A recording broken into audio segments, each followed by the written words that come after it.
ties into the striking theme is that traditional karate, everything was always, kama was always this. It was always this hand point towards Jodan, this hand point towards Judan. That was always the way it was.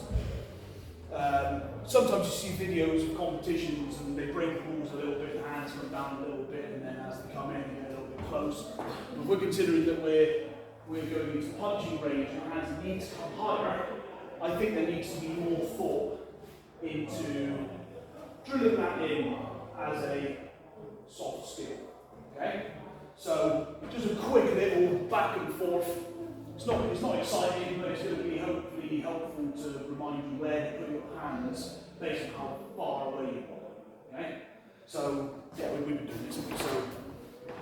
So what we're going to make the exercise easier, because range is difficult to calculate, especially for new. So we'll start close and work backwards. Okay? So this is a similar principle to what we would have learned when we're training to do dormant, is that there's unfamiliar space, familiar space, and personal space. If you were here on my dormant sessions, this is a very similar theme, is that you've got distance where I might not be talking to Greg, then we've got sort of conversational distance, and then you've got Greg's personal space, which is anything within his reach, anything from his center to his fingers, and in between is his personal space. Okay? So we have to adapt based on that. Okay?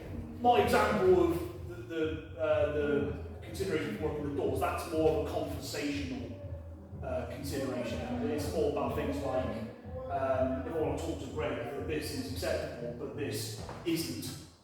Or to have somebody directly to the side or directly behind me is going to make me feel uncomfortable. But when we talk about guard, we have to consider those same principles. Okay? So we're going to do this. So we're going to start. If we're in grappling range, it only seems sensible to go from a grapple. Okay? So this is going to be range 1. Okay? Then we're going to step back 2. Okay? This is punching range. Then we're going to step back, bring that front hand a little bit lower, so sort of to sternum level. Then we're going to step back again, bring the hand a little bit lower. Okay?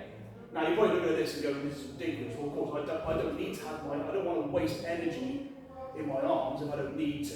Okay? I don't need to do this if I'm not in punching range. But I am concerned about any potential threat of any legs coming in. Now, we're going to move back in from this. So from here, we're going to bring this back to the middle.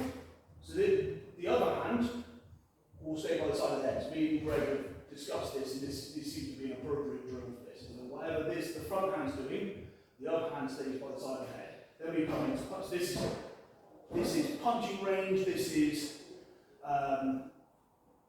range that I'm concerned about his body coming closer to me. Then we're going into punching range where the hands come up to Jodan. Then we slip back into the grapple. Okay? Then we go back, 2, 3, 4, 3, 2, 1. Okay? And we move back and forth, back and forth. And just try and get used to that. If you want to mess with it a little bit more, switch legs.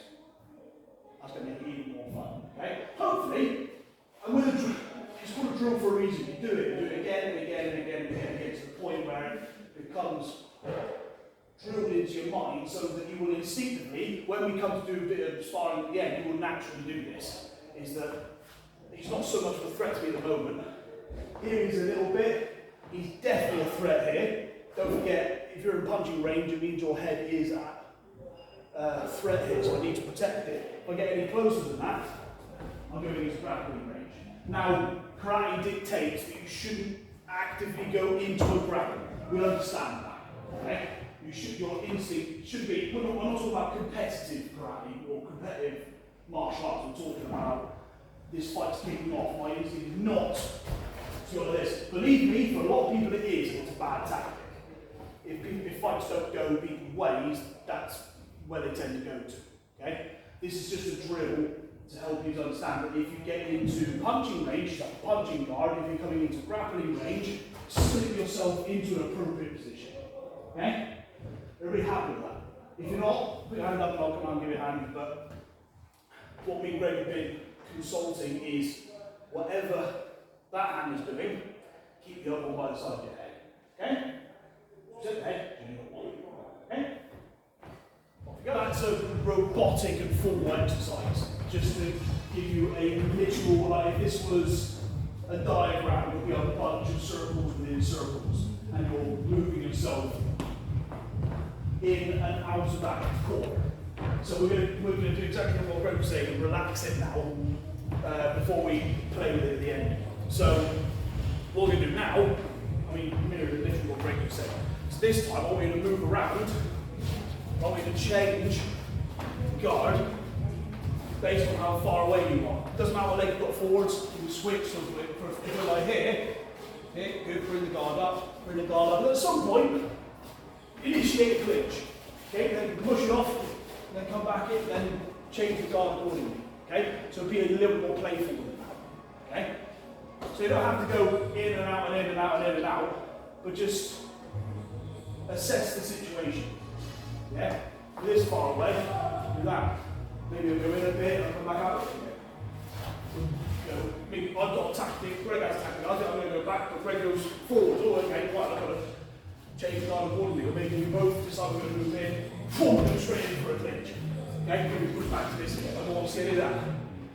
Because that is that dartboard analogy. I'm giving Greg everything, and I'm not defending with anything. Okay? So you have to do that. If that exercise is hard enough, stick it back. If you want to play with it, do that now. Move around a bit. Try and test each other. Do a bit of that. Make the hands come up. Not a bad flinch to have. I feel like that hands come up. That's a good thing to drill into your brain.